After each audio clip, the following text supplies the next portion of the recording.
Salut tout le monde, je suis à nouveau avec Christopher et cette fois-ci on a changé un petit peu de décor. Plus pareil, il n'y a plus de soleil. Ouais, là, le soleil il s'est couché là je On crois. est toujours à Nice mais il n'y a plus de soleil.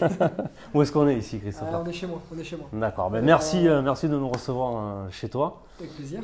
Chez toi pour longtemps ou... Pas pour longtemps, je vends. Tu es investisseur, tu vois. C'est un achat que j'ai fait que je revends maintenant et voilà. Donc en résidence principale et que tu viens de signer et que tu as revendu. Bon, voilà.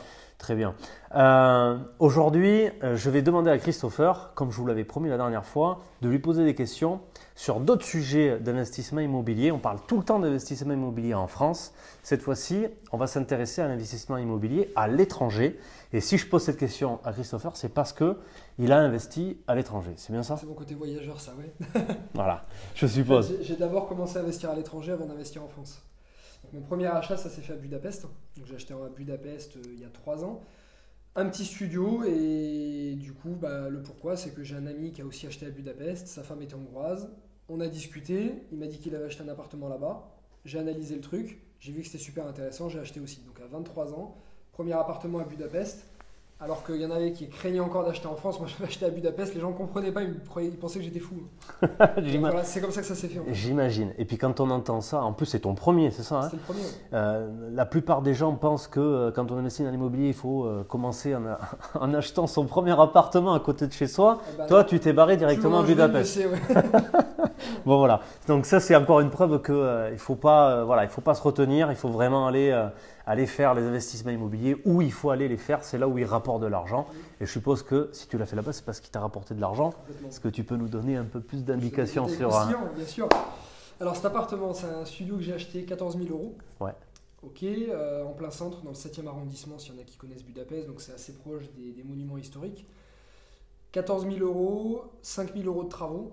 Un peu moins, 4 000, mais avec les frais d'avocat, parce que là-bas, ce ne sont pas des notaires, ce sont des avocats. Comme aux États-Unis, oui, voilà. Tout à fait. Donc on est à 19 000 euros de coût global pour l'appartement. Je l'ai loué en saisonnier en étudiant, parce qu'il y a une très grosse demande étudiante et saisonnière à Budapest. Au final, j'avais 28% de rentabilité sur ce bien. Wow. Donc c'est énorme, c'est vraiment très cool. 28% de rentabilité, sachant que là-bas, les charges sont beaucoup plus faibles. Il n'y a pas de taxe foncière, il n'y a pas de taxe d'habitation. Les charges de copro sont plus faibles. Les impôts, c'est les Caraïbes, il y en a 3 fois moins qu'en France. Ouais. Je ne peux pas détailler le régime fiscal, je le ferai dans une vidéo qu'on t'enverra tout à l'heure. Ouais. Mais je ne peux pas le détailler là maintenant, mais c'était super intéressant. Donc en fait, de 28% brut, tu passais peut-être à 20 ou 21 net. Quoi. Ouais, voilà. Donc c'est du 3-4 net que tu as, 3-4 net, tu t'y prends bien ici. Quoi. Ouais. Donc là-bas, location saisonnière toute l'année? Non, que l'été. Que l'été. Étudiant et juin, juillet, août, saisonnier. Et juin, juillet, août, voilà. saisonnier pour les vacances. Qui s'occupaient de tout, du ménage, des clés, de tout ça. Un petit peu comme certains font ici en France, où ils le louent en étudiant et l'été, ils le louent en location saisonnière. Ouais. Ok. Super. Qu'est-ce que tu as fait de cet appart? Je l'ai vendu.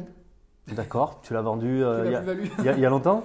Non, je l'ai vendu il y a une bonne année à peu près, un an et demi. D'accord. Et en fait, j'ai acheté un deuxième appartement aussi à Budapest, ensuite que j'ai acheté un an après, à peu près un an après. D'accord. 4 pièces. Je démarre par celui-là, comme ça je parlerai de la vente des deux en même temps, parce que je les ai vendus en même temps.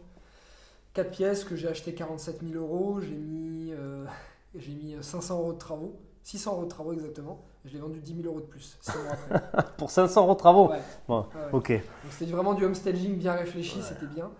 Et 18% de rentabilité celui-ci, en loué en coloc, étudiante. Donc en fait j'ai vendu mes 2 appartements parce que j'ai pris la décision de la vente au moment où il y a eu le Brexit. Tu sais, l'Angleterre qui est sortie de l'euro. En fait, au moment où il y a eu ce référendum de l'Angleterre pour essayer de sortir de l'euro, il y avait l'Italie et la Hongrie qui se posaient aussi des questions de faire eux aussi un référendum pour sortir de l'euro. Je me suis dit, s'ils sortent de l'euro, peut-être compliqué. Donc, si l'Angleterre, si le référendum dit oui, s'ils sortent de l'euro, je vends mes biens. Ils ont dit oui, le lendemain matin, j'ai appelé l'agent immobilier, j'ai vendu mes biens. C'était peut-être. J'avais pris pas mal de risques quand même sur ces biens parce que j'ai pris quand même pas mal de risques. En gros, j'avais 15 000 euros d'épargne, j'ai mis 15 000 dans mon appartement. Ça s'est vraiment passé comme ça. Ouais. Donc j'ai pris pas mal de risques. Je savais que les biens avaient augmenté, que j'avais pris des belles plus-values. La règle, c'est de vendre quand tout le monde a peur et ne pas vendre quand tout le monde le veut. Évidemment. Enfin, pas acheter quand tout le monde le veut. Parce qu'on gagne beaucoup moins d'argent, bien évidemment. Ça, acheter au son du canon, vendre au son du violon. Donc, ça avait bien monté à Budapest. Je dis plutôt que d'être trop gourmand, d'attendre que ça monte trop, je revends maintenant. Au final, j'ai vendu pas pour rien parce qu'il n'y a pas eu de sortie de l'euro de la Hongrie. D'ailleurs, je ne pense pas qu'ils sortiront de l'euro parce qu'ils bénéficient d'énormément d'aides de l'Europe. Enfin, ça, c'est le point économique. Ouais. Donc, à mon avis, ils ne sortiront pas de l'euro. Mais voilà. Et aussi parce que j'avais un autre projet d'acheter cet appartement-là où on est. D'accord. Donc, au final, je me suis servi des plus-values de cet appart pour acheter celui-ci, qui était une super affaire. Où il y a une belle plus-value aussi dessus.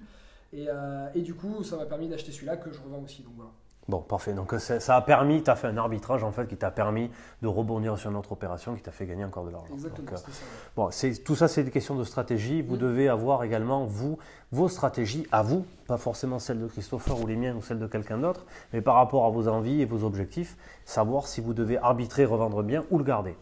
Je pense que si tu n'avais pas eu besoin de vendre pour faire cet achat, tu les aurais gardés. Oui, bah, vu la rentabilité. Voilà, donc quand on vend, c'est parce qu'on a besoin de vendre. C'était de les garder 4-5 ans, mais voilà, de prendre la plus-value maintenant me faisait rapporter encore plus avec cet appartement-là. Voilà. Donc c'est ce que j'ai fait. Bon, très bien, donc un bon arbitrage. Est-ce que tu peux nous dire un petit peu quelles sont les différences d'un achat à l'étranger, notamment à Budapest, par rapport à un achat en France? Qu'est-ce qui change? Alors, dans le fait d'acheter le bien? Tout va plus vite. Tiens, alors ça c'est une surprise. Ça t'étonne, ouais, franchement, tout va plus vite. J'achète un appartement en une semaine là-bas, à peu près. D'accord, alors qu'ici, il nous faut au minimum 3 mois. Alors, c'est 3 mois, plus ou moins 3 mois, qui vont être pratiquement incompressibles dans le fait que les notaires vont devoir faire des appels de certains documents, interroger les mairies, plein de choses de ce type-là, avant de pouvoir acter. Donc là-bas, une semaine. Ouais. C'est hallucinant. Une semaine. Et pourtant, c'est des appartements qui sont cadastrés, il y a une mairie, il y a un urbanisme, etc. Donc tout est c'est carré. Voilà. Les quelques différences, pour faire très rapide, tu as ça de documents chez le notaire en France, tu as ça chez l'avocat. D'accord. Tu as 5-6 pages. En une semaine, c'est fait. Les frais d'avocat sont moitié moins chers que le notaire, ici en France, donc c'est aussi moins cher. Après, tu as aussi des aides et des choses spécifiques à la Hongrie, mais je ne vais pas rentrer dans le détail parce que je vais parler de l'étranger de manière générale. Il n'y a pas de compromis là-bas, pas de signature de compromis, donc en fait tu fais directement une offre, l'offre est acceptée, signature finale de suite après. D'accord. Ça va quand même beaucoup plus vite. Ah oui, quand tu me dis une semaine, c'est hyper rapide. On ne perd pas de temps avec la paperasse, avec ce genre de choses. Ok. En termes de fiscalité, je suppose qu'on y gagne parce que la question n'a pas de sens parce qu'on sait pertinemment qu'en France, on est le pays le plus taxé au monde. Enfin, je ne sais pas si c'est au monde, mais en tout cas… Je ne sais pas, mais d'Europe, j'ai analysé beaucoup de pays et on est parmi les pires. Bon, mais voilà. Ouais. Donc, forcément, meilleure fiscalité. Ouais. Donc, tu gagnes encore un avantage là-dessus en ayant investi à En fait, ce qui m'a fait investir à l'étranger, parce que c'était ta question aussi de savoir qu'est-ce qui m'a poussé à investir à l'étranger, déjà, c'était un bon coup. Budapest est vraiment très intéressant. D'ailleurs, je fais une formation à mes participants où je leur explique comment acheter à Budapest parce que c'est vraiment, vraiment intéressant. La fiscalité, point super intéressant, 3 fois moins élevé qu'ici, donc super. Exonéré de taxes sur les plus-values au bout de 5 ans. Quand chez nous c'est 30 ans.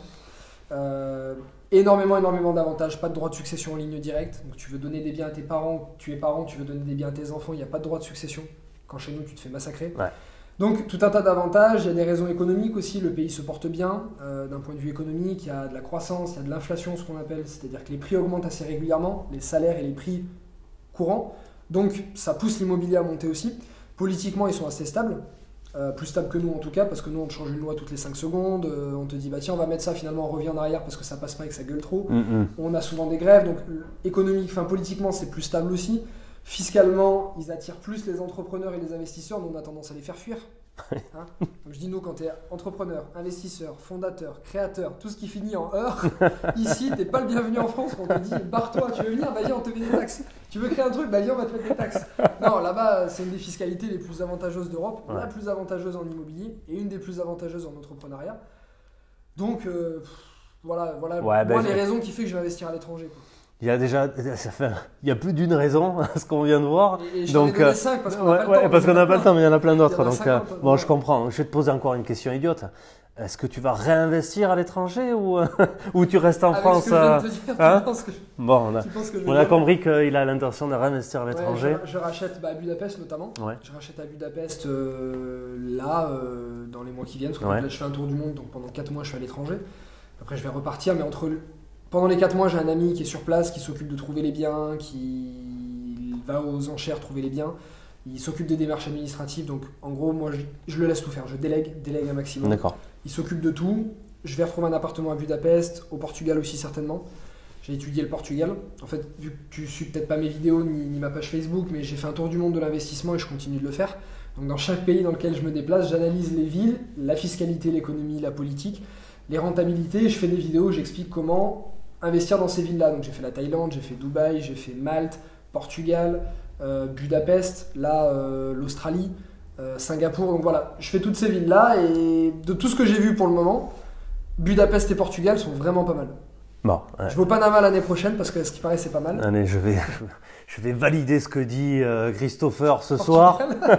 Je vais valider parce que moi-même je me destine à faire très prochainement dans les mois qui viennent également des achats au Portugal, voilà, dans le sud du Portugal. Voilà. Super.